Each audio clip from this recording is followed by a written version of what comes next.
முருகனுக்கு செவ்வாய்க்கிழமை விரதம் இருந்து வழிபட்டால் என்ன நடக்கும் தெரியுமா? முருகன் அறிவு, ஞானம், சக்தி, வளமை அருள்பவர். முருகப்பெருமானை நினைத்து செவ்வாய்க்கிழமைகளில் விரதம் இருப்பதால் வருவாய் அதிகரிக்கவும், குடும்ப அமைதி, மன நிம்மதி அனைத்தும் தேடி வரும். வருவாய் அதிகரிக்க வேண்டுமானால் செவ்வாய்க்கிழமை விரதம் இருக்க வேண்டும். பொருளாதார நிறைவை வழங்குவது அங்காரகன்தான்.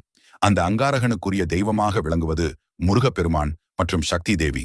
தொடர்ந்து 9 செவ்வாய்க்கிழமை முருகனை வழிபாடு செய்து வந்தால் கடன் பிரச்சனைகள் நீங்கி வீட்டில் செல்வம் பெருகும்.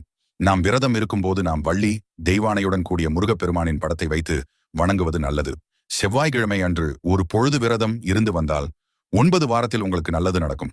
வியாபாரம் செய்பவர்கள் கண்டிப்பாக செவ்வாய் வழிபாட்டை செய்து வந்தால் வியாபாரம் பெரிய அளவில் பெருகும். கல்வி, வேலை, திருமணம், வியாபாரம் போன்ற துறைகளில் வெற்றி பெற விரும்புவோர் செவ்வாய்க்கிழமைகளில் முருகனை வழிபடலாம்.